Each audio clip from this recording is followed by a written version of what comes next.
खुलुमबाय। गिबि गिबियावनो नोंथांमोननि मिडिया चेनेलनि गेजेरजों आं गासै जोंनि बर' सुबुंखौ आरो बर' हारिखौ आंनि गोसो गोरबोनिफ्राय खुलुमनाय जासिहरग्रोबाय। आरो देग्लाय आङो 12 नं लखिमपुर लकसभा समस्तिनिफ्राय सासे इन्डिपेन्डेन्ट केन्डिडेट महरै आङो बिसायख'थि गेलेनो थाखाय आं साखाफारा जादों। नोंथाङा गिबि गिबि बर'निफ्राय बेबायदि केन्डिडेट माबायदि अनुभव खालामदों? मोजां अनुभव खालामदों, मानो होनबा दिनै गोजोननायबो दं। गिबि खेबनि थाखाय आं माने फार्स्ट टाइम बर'नि माने लखिमपुर लकसभा समस्तिनिफ्राय माने बेयो जारिमिन जाना थागोन आरो फार्स्ट टाइम आंनो सिखारनाय। बेनि थाखायबो आं गावखौनो मोजां मोनदों आरो आङो जोबथारनायाव मोनसेल' आं खावलायनो नागिरो, जेन देग्लाय 12 नं लकसभा समस्तिनि सिङाव थानाय जेसेबां बर' आंनि आइ आफा बिदा फंबाय जेसेबां दं, जेन आंखौ अनो देग्लाय। जेन माने आंखौ जेसेबां लखिमपुर लकसभा समस्तिनिफ्राय समस्तियाव जेसेबां बर'फोर दं, बर' सुबुं दं, गासैबो जेन आंखौ बर' फिसा होननानै अनो आरो हेफाजाब होयो। बेनि थाखाय आङो गोरबोनिफ्राय खावलायबाय। जिहेतु समस्या आरो जोंनि जेंना जेंसिफोराथ' बिभिन्न धरনের दं। दिनै जोंनि स्कुलनि समस्या, किसुमान स्कुलाव दिनै मास्टर गैया, भेन्सार स्कुल, किसुमान जोंनाव भेटेनारि गैया। दिनै जोंनि माहारिया दाउ अमा हांसो बेफोरबायदि बोरमा फिसिनानै जायो। बेफोरनि सोमोन्दै माने बिभिन्न जेंना दं। बेखौ गुवारै आं सावरायनो थाखाय आदा बिसाला सावरायगोन, बुंगोन जोंनि इसुफोरखौ लानानै जों मानि थाखाय दिनै सिखारदों। बिथां बिक्रम रामसियारिया 12 नं लखिमपुर समस्तिनिफ्राय उदां बिजाथि महरै बिथाङा नमिनेसन जों दाखालि होदोंमोन। मैया स्क्रुटिनिया जानानै थांबाय इतिमध्ये। बे स्क्रुटिनियाव मैया जोंनि जिथु नमिनेसन साबमिट खालामनाय बेयो एक्सेप्ट खालामजाबाय। बे हिसाबै बिथाङा सासे केन्डिडेट जाबाय। लखिमपुरनिफ्राय बर' हिसाबै बिथाङा गिबि खेबनि थाखाय बिजाथि महरै गसंदों। बेनि थाखाय गासै रायजो राजाफ्रा जोंनि स्पेसियेलि जोंनि बर' रायजो राजाफोर, मस्ट माने स्पेसियेलि माने इयुथ्सफोरा, यां जेनेरेसन बिथां बिक्रम रामसियारिखौ जाहाथे बयबो अनसायो, जों बेखौ खावलायग्रोनाय थाबाय। जेंना हिसाबै जोंना गोबांथार दङ। दिनै जोङो आसामाव, जोङो आपार आसामाव रायजो जानाय स्पेसियेलि मोननै जिल्ला लखिमपुर आरो धेमाजि जिल्लानि बर'फोर हिसाबै जोङो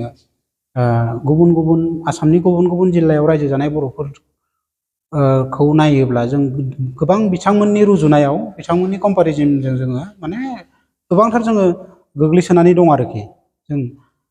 जोंनाव जेबो डेभेलपमेन्ट गैया। दा बे बाथ्राफोरखौ नोजोर बोयोब्ला जोंनि डेभेलपमेन्टआ कमप्लिटलि निल। जेरावनोखि जों गिबियावनो फैगोन लाइमोनफोरनि बाथ्रा। दिनै जोंनि बर' लाइमोनफोरा गोबां टेलेन्ट दङ, गोबां प्रतिभाबान, स्पेसियेलि स्पर्ट्सआव, गेम्सआव गोबां प्रतिभाबान, नाथाय जोंनाव जेबो स्कप गैया। जोंनाव जेबो कचिं सेन्टारफोरनि बेबस्था गैया, जेबो माने कमप्लिटलि माने स्कप गैथारा आरोखि। दा बैफोर बिथिंफोरखौबो नायनांगोन। इनस्टिटिउटफोर जोंनाव जेबो गैया, मोजां इनस्टिटिउटफोर। जोंनि बर' ओनसोलफोराव, बर' गामिफ्राव दिनै मा दङ? मैखोम बर' ओनसोलफोर दङ मोननैसो जायगा, बेफोरावबो जेबो गैया। दिनै मेडिकेल गैया, हस्पिटालिटि गैया। बेराम जाबा डिब्रुगड़ लाङाबानो जाया, बेराम जाबा लखिमपुर लाङाबानो जाया। दिनै फरायनायनि बिथिङावबो मोजां जेबो जोंनाव स्कुल कलेजनि बेबस्था गैया जोंनि बर' ओनसोलफ्राव। एसे टेकनिकेल माबा मोनसे फरायनोबा गुबुनाव थाङाब्लानो जाया। दा बेफोरबायदि आरो दिनै जों नुदों सरकारा माखासे निड बेसिसआव गोबां ओनसोलफोराव मडेल कलेज, मडेल स्कुल गायसनदों। नाथाय जोंनि ओनसोलफ्राव बेफोरखौबो जों लाबोनानै होफैनो हायाखै आरोखि बर' रायजो राजाफोरनो जोंनि राजनितिनि दैदेनगिरिफ्रा राजखान्थिनि दैदेनगिरि बिथांमोना दा बैफोरखौ जोङो दिनै दानि जेनेरेसना नायनानै बुजिनांगोन साननांगोन दा बिनि थाखायनो उदां बिजाथि हिसाबै जों बिथां बिक्रम रामसियारिया दिनै गसंथादों बिथांखौ जोङो बयबो मदद खालामनांगोन आरो जि मोनसे थासारि गोबाङा गोबां बाथ्रा बुंगोन नाथाय जोङो दिनै उदां बिजाथि महरै नमिनेसन होदोंब्लाबो जोङो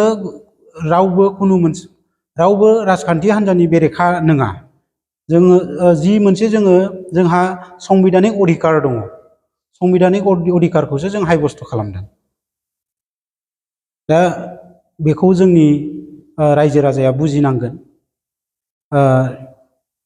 स्पेसियेलि जोंनि जि जेंनाफोर दैबानानि जेंना हाब्रां गिसिगानाय जेंना दिनै दैबानाजों हा खुरखा जानानै दैमाजों हा खुरखा जानानै जोंनि मानसिफ्रा अबस्था गैया गामि ओनसोलाव रायजो जानाय मानसिफोरा दिनै खुनु मोनसे जोंनाव इनस्टिटिउट मोजां गैया दा बै जिनिसफोरखौ जोंनि रायजो राजाफ्रा सादारन मानसिफ्रा आबाद मावनानैनो जिउ खाङो दिनै आबाद फोथारफ्राव जोंनियाव जेबो बेबस्था गैया जोङो आसामाव नायोब्ला मिडिल आसाम लवार आसाम बेफोराव नायोब्ला गिदिर गिदिर इरिगेसननि प्रजेक्टफोर दंसै फिसा फिसा नाला दैसाफोरखौ गासिबावबो इरिगेसन प्रजेक्ट बहायनानै माने आबाद फोथारफोराव दै सोनानै आबादारिफोरनि थाखाय बिराद माने जथेस्थ माने सुबिदाजनक खालामनानै होजोब्बाय आरोखि नाथाय जोंनियाव गैया जोंनि एमएलए एमपिफ्रा बेफोरखौ मावाखै जोंनो मावनानै होआखै अथ'स जों भटखौ थफ्ला बोननानै गथा गथा हरबाय थादों जों बर' रायजोआ